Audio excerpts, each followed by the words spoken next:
Railway ಅಧಿಕಾರಿಗಳ ಹತ್ರ ಮನವಿ ಮಾಡಿದ್ರು ಸಹ ಅವರ ಸ್ಪಂದನೆ ಇಲ್ಲ. ಯಾರು ಕೇಳುವವರು ಹೇಳುವವರು ಇಲ್ಲದಂಗೆ ಆಗಿದೆ ಬಡ ಜನರಿಗೆ. ಪುತ್ತೂರು ಅಭಿವೃದ್ಧಿ ಹೊಂದಿದ ನಗರದಲ್ಲಿ ನಮ್ಮ ಹೆಮ್ಮೆಯ ಪುತ್ತೂರು ಒಂದು. ಶಿಕ್ಷಣ, ವ್ಯಾಪಾರ, ವ್ಯವಹಾರ, ಸಾಮಾಜಿಕ, ಆರ್ಥಿಕ ಹೀಗೆ ಎಲ್ಲ ಕ್ಷೇತ್ರದಲ್ಲೂ ಅಗ್ರಗಣ್ಯವಾಗಿ ನಿಲ್ಲುವ ನಾಡು ಪುತ್ತೂರು. ಹೀಗಾಗಿ ಇಲ್ಲಿ ಸಾರ್ವಜನಿಕರಿಗೆ ಉತ್ತಮ ಸಂಚಾರವನ್ನ ಒದಗಿಸುವ ನಿಟ್ಟಿನಲ್ಲಿ ಉತ್ತಮ ರಸ್ತೆ ವ್ಯವಸ್ಥೆಯನ್ನ ಸರ್ಕಾರ ಕೈಗೊಂಡು ಸುಗಮ ಸಂಚಾರಕ್ಕೆ ಅನುವು ಮಾಡಿಕೊಟ್ಟಿರೋದು ನಮಗೆಲ್ಲರಿಗೂ ತಿಳಿದಿರುವ ವಿಚಾರ. ರಸ್ತೆ ಸಂಚಾರವೇನೋ ಸುಗಮವಾಗಿದೆ, ಆದರೆ ಇಲ್ಲಿರೋ ರೈಲ್ವೆ ಸುವ್ಯವಸ್ಥೆ ರೈಲ್ವೆ ಸ್ಟೇಷನ್ ಹತ್ತಿರದ ಜನರಿಗೆ ಕಂಟಕವಾಗಿದೆ. ರೈಲ್ವೆ ಬೆಂಗಳೂರು, ಮೈಸೂರು, ಕಾರವಾರ, ಮಂಗಳೂರು, ಸುಬ್ರಹ್ಮಣ್ಯ ಹೀಗೆ ಅನೇಕ ಕಡೆಗಳಿಗೆ ಅತಿ ವೇಗವಾಗಿ ಜನರನ್ನ ತಲುಪಿಸುವ ಕಾರ್ಯವನ್ನ ರೈಲ್ವೆ ಇಲಾಖೆ ಮಾಡ್ತಿದೆ ಅನ್ನೋದು ಮಹತ್ತರವಾದ ಹಾಗೂ ನಮ್ಮೆಲ್ಲರ ಹೆಮ್ಮೆಯ ವಿಚಾರ. ಪುತ್ತೂರಿನಲ್ಲೇ ನೂರಾರು ಜನ ಪ್ರತಿನಿತ್ಯ ರೈಲ್ವೆಯನ್ನ ಅವಲಂಬಿಸಿರೋದು ನಮಗೆಲ್ಲರಿಗೂ ತಿಳಿದಿರೋದೆ.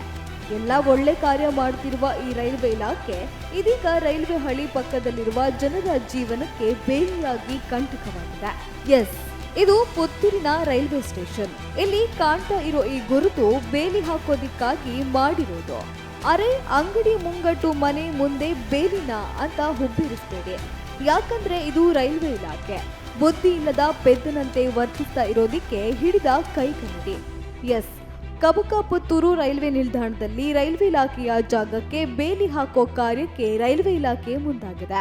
ರೈಲ್ವೆ ಇಲಾಖೆಯಲ್ಲಿ ಬೇಲಿ ಹಾಕಿದ್ರೆ ಅಂಗಡಿ ಮುಂಗಟ್ಟು ಹಾಗೂ 200 ಮನೆಗಳಿದ್ದು ಇವರೆಲ್ಲರ ಸಂಚಾರಕ್ಕೆ ತೊಂದರೆಯಾಗ್ತದೆ. ಯಾಕಂದ್ರೆ ಅಂಗಡಿಗಳ ಮುಂದೆಯೇ ಈ ಬೇಲಿ ನಿರ್ಮಾಣವಾಗುತ್ತೆ. ಇದರಿಂದ ಅದೆಷ್ಟೋ ಜನರಿಗೆ ಕಬ್ಬಿಣದ ಬೇಲಿ ಸಮಸ್ಯೆಯಾಗೋದು ಪಕ್ಕಾ. ಹೀಗಾಗಿ ರೈಲ್ವೆ ಇಲಾಖೆಯ ತೀರ್ಮಾನವನ್ನ ಖಂಡಿಸಿ ಇಂದು ಪ್ರತಿಭಟನೆ ನಡೆಯಿತು. ಸುಮಾರು 100-150ರಿಂದ ಹೆಚ್ಚು ಮನೆಗಳಿರ್ತಕ್ಕಂಥ ಈ ಜಾಗದಲ್ಲಿ ಅವರಿಗೆ ಯಾವುದೇ ಒಂದು ಸಂಪರ್ಕದ ವ್ಯವಸ್ಥೆ ಇಲ್ಲದೆ ಇರ್ತಕ್ಕಂಥ ಜಾಗವನ್ನ ಸಂಪರ್ಕ ಇಲ್ಲದ ರೀತಿಯಲ್ಲಿ ಆ ಸಂಪರ್ಕವನ್ನು ಬಂದ್ ಮಾಡುವಂತ, ಉದಾಹರಣೆ ನಡೆದು ಹೋಗ್ಲಿಕ್ಕೆ ವೃದ್ಧರಿದ್ದಾರೆ, ರೋಗಿಗಳಿದ್ದಾರೆ, ಅಂತವರನ್ನ ಇವತ್ತು ಆಸ್ಪತ್ರೆಗೆ ದಾಖಲು ಮಾಡಲಿಕ್ಕೆ ಅಸಾಧ್ಯವಾಗಿರ್ತಕ್ಕಂಥ ವ್ಯವಸ್ಥೆಯನ್ನು ನಿರ್ಮಾಣ ಮಾಡುವುದನ್ನು ನಾವು ಇವತ್ತು ವಿರೋಧಿಸ್ತಾ ಇದ್ದೇವೆ. ಇವತ್ತು ನಾವು ರೈಲ್ವೆ ಅಧಿಕಾರಿಗಳ ಹತ್ರ ಮನವಿ ಮಾಡಿದ್ರು ಸಹ ಅವರ ಸ್ಪಂದನೆ ಇಲ್ಲ.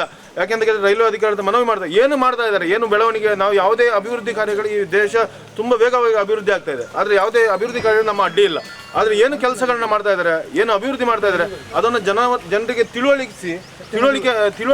ತಿಳುವಳಿಕೆಯನ್ನು ಕೊಟ್ಟು ಆ ಅಭಿವೃದ್ಧಿ ಕೆಲಸವನ್ನ ಮಾಡಿದ್ರೆ ಖಂಡಿತವಾಗಿ ನಮ್ಮ ಸಹಕಾರ ಇರುತ್ತೆ. ಅದು ಬಿಟ್ಟು ಇವತ್ತು ಒಂದು ರೀತಿಯಲ್ಲಿ ಭಯವನ್ನು ಹುಟ್ಟಿಸುವಂತ ಕೆಲಸವನ್ನು ಇವತ್ತು ಬೇಲಿ ಅಳವಡಿಸ್ತೇವೆ, ಏಕಾಏಕಿ ಕಂಬಗಳನ್ನು ಅಳವಡಿಸ್ತೇವೆ, ಬೇಲಿ ಅಳವಡಿಸ್ತೇವೆ, ನಾಳೆ ಮನೆಗಳಿಗೆ ಹೋಗುವಂಥ ದಾರಿ, ಅಟ್ಲೀಸ್ಟ್ ದಾರಿ 3 ಫೀಟ್ ಕಾಲ್ದಾರಿ ಬಂದ್ ಮಾಡ್ತೇವೆ ಅಂತ ಹೇಳುವಂಥ ವ್ಯವಸ್ಥೆಗಳನ್ನು ನಿರ್ಮಾಣ ಮಾಡಿದರೆ ಇಷ್ಟು ಮನೆಗಳ ವ್ಯವಸ್ಥೆ ಯಾವ ರೀತಿ ಆಗ್ಬೋದು? ಅದಕ್ಕೋಸ್ಕರ ಇವತ್ತು ಈ ಮನವಿ ಮಾಡ್ತಾ ಇದ್ದೇವೆ. ಮತ್ತು ಜನಪ್ರತಿನಿಧಿಗಳು ತಕ್ಷಣ ನಮಗೆ ಭರವಸೆಯನ್ನು ಕೊಟ್ಟಿದ್ದಾರೆ. ಅವರು ಬಂದು ಏನು ಇಲ್ಲಿ ವಿಚಾರ ನಡೀತದೆ ಅಂತ ಹೇಳೋದನ್ನು ಹೇಳ್ತೇನೆ ಅಂತ ಹೇಳಿದ್ದಾರೆ.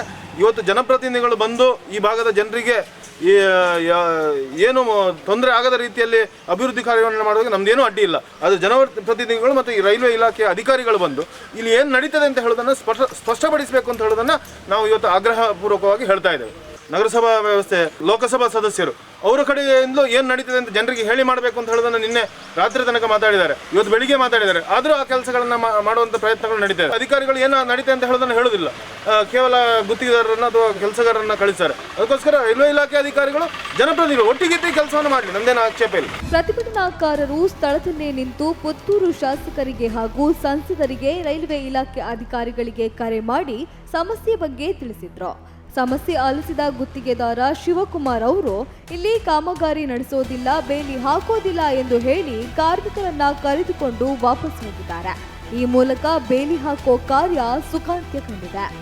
ಇದಕ್ಕೆ ಈ ದಾರಿಗೆ ರೈಲ್ವೆ ಅವರ ಜಾಗಕ್ಕೆ ಬರಲಿಕ್ಕೆ ಜಾಗ ಇರುವುದೇ ನಗರಸಭೆ ವ್ಯವಸ್ಥೆಯಿಂದ ಇಲ್ಲಿ.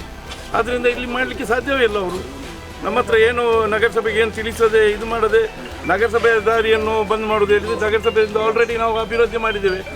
ಈ ದಾರಿಗಳನ್ನು ಒಳಗೆ ಇರುವ ಮನೆಯ ವ್ಯವಸ್ಥೆ ಎಲ್ಲ ಇದೆ, ನೀರಿನ ವ್ಯವಸ್ಥೆ ಇದೆ, ದಾರಿದೀಪದ ವ್ಯವಸ್ಥೆ ಇದೆ. ಅದನ್ನು ಇವರು ಏಕಾಏಕಿ ಬಂದು ಹೇಳಿದ್ರೆ ಯಾರು ಕೇಳುವವರು ಹೇಳುವವರು ಇಲ್ಲದಂಗೆ ಆಗಿದೆ ಬಡ ಜನರಿಗೆ. ಅದರಿಂದ ಇದನ್ನು ಮಾಡಲಿಕ್ಕೆ ಬಿಡಲಿಕ್ಕೆ ಸಾಧ್ಯವಿಲ್ಲ. ಎಲ್ಲ ಜನರೆಲ್ಲ ಸೇರಿಬಿಟ್ಟು ಇದಕ್ಕೆ ಪ್ರತಿಭಟನೆ ಮಾಡ್ತೀವಿ ನಾವು. ಪ್ರತಿಭಟಿಸ್ತೇವೆ. ಪ್ರತಿಭಟನೆ ಮಾಡ್ತಾರೆ, ಸಣ್ಣದರಲ್ಲಿ ಈ ಮಟ್ಟದ ದೊಡ್ಡ ಮಟ್ಟದಲ್ಲೇ ಪ್ರತಿಭಟನೆ ಮಾಡ್ತಾರೆ. ಪರಿಸ್ಥಿತಿ ಸದ್ಯಕ್ಕೆ ತಿಳಿಗೊಂಡಿದೆ. ಆದರೆ ಮುಂದೆ ರೈಲ್ವೆ ಇಲಾಖೆ ಇದೇ ತೀರ್ಮಾನಕ್ಕೆ ಬಂದು ಮತ್ತೆ ಜನ ಸಂಕಷ್ಟಕ್ಕೆ ಸಿಲುಕುವ ಪರಿಸ್ಥಿತಿ ನಿರ್ಮಾಣವಾದ್ರೆ ಮತ್ತೆ ಪ್ರತಿಭಟನೆ ನಡೆಸುವ ಅನಿವಾರ್ಯತೆ ಖಂಡಿತವಾಗಿಯೂ ಬಂದೇ ಬರುತ್ತೆ. ಹೀಗಾಗಿ ಮುಂದಿನ ದಿನಗಳಲ್ಲಿ ಯಾವುದೇ ಸಮಸ್ಯೆಯಾಗದೆ ಈ ಬಗ್ಗೆ ಸರಿಯಾದ ಕ್ರಮ ಕೈಗೊಂಡು ರೈಲ್ವೆ ಇಲಾಖೆಯಿಂದ ಯಾವುದೇ ಸಮಸ್ಯೆ ಜನರನ್ನ ಕಾಡದಂತೆ ಸಂಬಂಧಪಟ್ಟ ಅಧಿಕಾರಿಗಳು ಗಮನ ಹರಿಸಬೇಕಾಗಿದೆ. ನ್ಯೂಸ್ ಬ್ಯೂರೋ, ಕಹಳೆ ನ್ಯೂಸ್, ಪುತ್ತೂರು.